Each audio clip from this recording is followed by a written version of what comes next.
having kind of a weird night. Weirdo just ran in the door. You might hear him panting right now. It is 1:30 a.m. Early Monday morning, late Sunday night. I was gone all weekend, had an amazing weekend trip with my friends in Marin County. Maybe I'll talk more about that later. He's okay now, but I woke up to my dog having a seizure. So I'm laying in bed. I threw out my back. That's like, I'll get to that later. I was hearing this kind of like weird noise he was making, like wet, like almost like he was gonna throw up kind of sound. I was trying to reach for the light switch, but like from sleeping, my back tightened up. It hurt. I couldn't reach. I kind of like gave up for a second, and then all of a sudden he starts shaking. So then like adrenaline rush, I pop up, turn on the light, and he's having a full blown seizure. His head's doing weird things, mouth is all open, head banging. Then his legs are like running kind of thing. So then he comes out of it. I had called my mom on the phone. She was just in her den. She comes in right as he's kind of coming to. He's like super dazed and everything. So at first he's just like dazed and confused and like, giving him love, talking to him, calm and sweet and everything. And then all of a sudden he starts like growling and barking. And like his hackles are up and it's like scary. So we like leave, come here. So we leave him in there. My phone is like held hostage, sitting on the bed there with him. We close the bedroom door, use my mom's phone to call a couple emergency vets. Meanwhile, we're just letting him kind of like chill. Like hopefully this is just like a post-ictal, like a not surgery, seizure kind of symptom, trying to figure out how on earth, if we have to take him in, how on earth are we going to safely get him on a leash, get him to the car without getting eaten because the way that he was acting. So long story short, emergency vets were like full at the moment, which kind of stalled us a little bit. And so I was able to, we just left him in the room. I went in, I got a bone and kind of put some peanut butter on the bone, threw that in the room, put a bowl of water in the room. I was just going to hang out in here and watch TV. And then I was hearing him whining. And so rather than barking, he was just whining. And so I went in there and he was like, come to the door. And he was like himself and he was like all sweet. And now he's like bouncing off the walls. Like he saw Jesus and he has been born again. He is like euphoric right now. Hey buddy. His pupils are huge. Basically, and he's panting a ton because he's all excited. So vet says basically take him to the emergency vet says take him to his regular vet in the morning. As long as he doesn't have another seizure, he's fine to wait until the morning. So that's what we're doing. I'll catch you up on other things tomorrow, talk about what I did to my back, all that kind of stuff, and give you the update on this guy. In the meantime, I need something chill, so I just turned on the professionals version of Bake Off, and so maybe that will be soothing to him as well. When he's like panting a ton, it worries me a little bit. Can you look at our friends? Heidi likes to look at her friends. Not the best way to spend the middle of the night, but I'm glad he's doing better. All right, I'm going to try to give as succinct a version of my back injury and my weekend without spending 10 minutes talking to you about this. Basically, two of my friends and I, Meredith and Jody, went to Marin County. Marin is the other side of the Golden Gate Bridge from San Francisco. One of my favorite places on the planet, like Google Earth, like look up pictures, Google Images, fantastic. You got the ocean on one side, the bay on the other side. In the Marin Headlands, basically the mountains overlooking the bay and the ocean. You have views of, the ocean, the bay, the bridge, Sausalito, with all the sailboats, Angel Island, like fantastic. So we went on this little trip. We did like a 20-mile bike ride. We did a 2.5-mile hike. We just had some amazing food. We accidentally ended up at a Michelin star restaurant for lunch. The best fish tacos I've ever had. Actually had the best hot dog I've ever had at this little fundraiser street fair for a grammar school in Sausalito. Like that nice like snap on the sausage casing. Like so good. So what happened though is we get there, and it's about an hour and a half to 2 hour drive. We didn't really hit traffic. Nothing, completely uneventful ride. I get car sick, so I was riding shotgun. And we get to our hotel, I step out of the truck, and I just kind of have a vague memory of like feeling like a bit of a twinge and kind of like stretched my back a little bit. Over the next 15 to 20 minutes as we were getting ready, because we pretty much did our bike ride straight on, got checked into the hotel, and then got ready to go ride, just like kept trying to like squirm and stretch my back and like, man, what did I do? What the heck? Like, this isn't going to feel great on the bike ride. And then it just kept getting progressively worse. We'd get to a red light and I would try to like turn and stretch my back, and it was just hurting more and more. Really couldn't rotate at all. Hitting bumps hurt, coming out of the saddle hurt, just everything hurt. By the time we were done and like showered and changed, it was really hard. Like undressing and dressing my lower body was super difficult, just super painful, kind of a knock the breath out of me type of pain. But and then a terrible night's sleep on Saturday night. Like, hardly slept, couldn't find a comfortable position. And then anytime I moved again, it was that knock the wind out of me kind of pain. So here we are now. It's Monday morning, about 9:50, and I'm about to go into my acupuncture appointment. So hopefully she can give me some relief. My chiropractor is actually next door, so I'm going to see if I can get in to see him. And the good news is, last night I was watching Carol Burnett 90th birthday special, which was fantastic, with my mom. And I went to like sit down or get up or something, and I felt like a pop in my back. And I feel like it's been better since then, that something was out and kind of went back in a little bit. So hopefully I'm on the mend. What I'm worried about, because I've never experienced this like flavor of pain and this intensity of pain in my back. I've thrown my back out multiple times. I sprained my back when I was young, and so it'll give me fits every now and then. I'm worried that it's a disc rather than muscles, and so that's like long term the big worry. But hopefully everything is fine, that it's just muscular. Chiropractor, acupuncture can fix it. A little bit of time.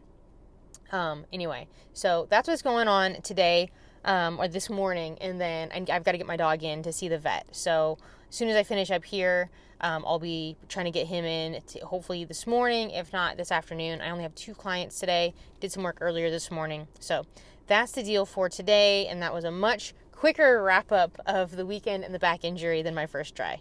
Forget the back injury for now. Back to the actual trip. I'll post some pictures, I think, of some of the sights and some of, me and Meredith and Jody together.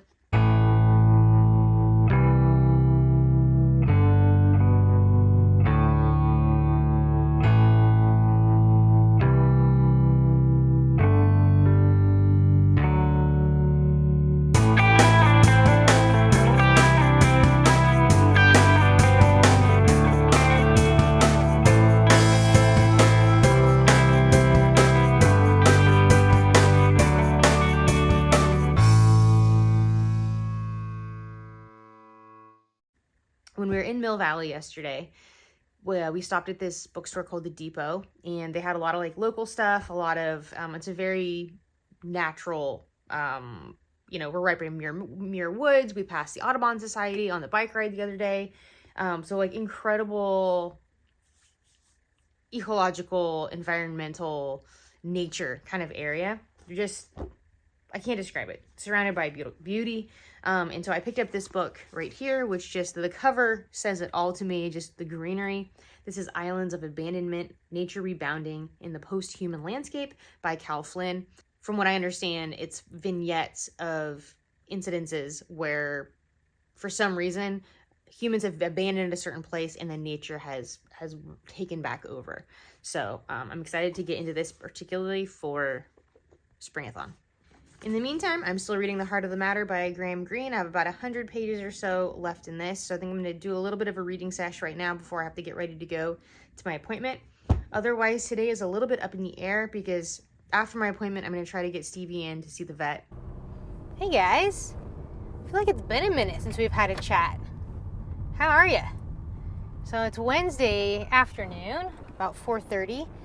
And today is just one of those days where I have like 17 different things going on.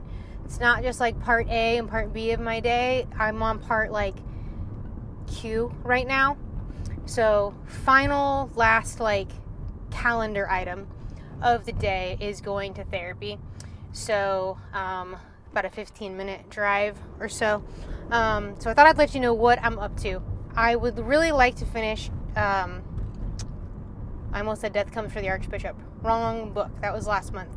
What's the book I'm reading?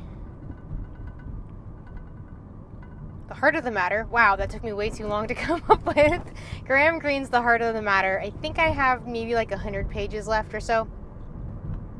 So I want to finish that tonight, which my baseball game is over for the day. It was a day game, so I'm not going to be distracted by that. So that should really help me, because a lot of during baseball season, getting into a baseball game definitely can interfere with my evening reading. You know what's been really sweet? My dad's been reading lately, and he'll just go into the front room alone and just, peruse the library, and he's been reading some classics. So he read Catcher in the Rye recently, and now he's reading The Diary of Anne Frank. So that's kind of fun. Anyhow, what else is going on? I feel like there was something I wanted to tell you, and I can't remember what it was. Oh, I could tell you this. I just created a Instagram account for the memoir. So in the profile picture right now, and the only photo that's up, or the only post that's up right now, is the original title or original cover page that I designed in 2019 when I first started writing the book. No idea if the cover could be completely have nothing to do with that, but that is the working cover at the moment, and so I will link that in the description box, and I'll be putting updates on there, the publishing process. Of course, when the book comes out, any updates and all that kind of stuff will be available there. The handle, just to tell you now, it'll be linked, but the handle is no matter what _memoir. So no matter what _memoir is the Instagram account. So please give it a follow. I'll follow you back. I think that's all I've got for now. Check in later, hopefully after I've finished The Heart of the Matter. Well, we have a bit of breaking news. I may be just about done with therapy, at least for now. So my therapist suggested that I've come a long way. I've definitely come a long way. I've grown a lot. And that basically we just use up my next 2 sessions that I'm already scheduled for.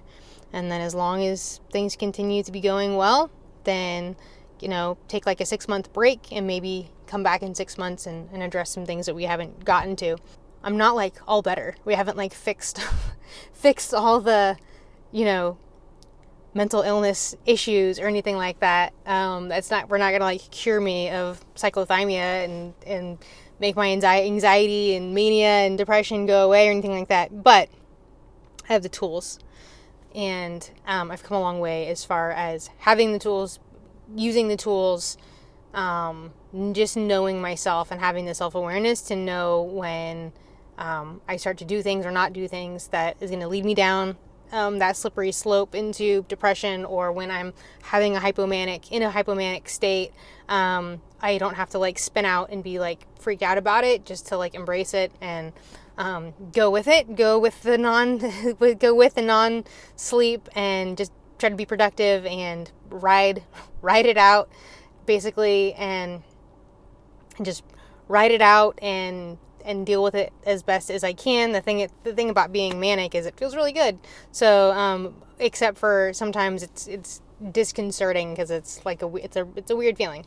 Anyway, so just the fact that I can talk about it and not be crying is really big, because it used to be whenever she would bring up, the thought of ending, graduating, whatever, I just immediately felt abandoned, and I did something wrong, or she was abandoning me, and which was not, but that was just the way that I just naturally reacted. It was literally a visceral reaction.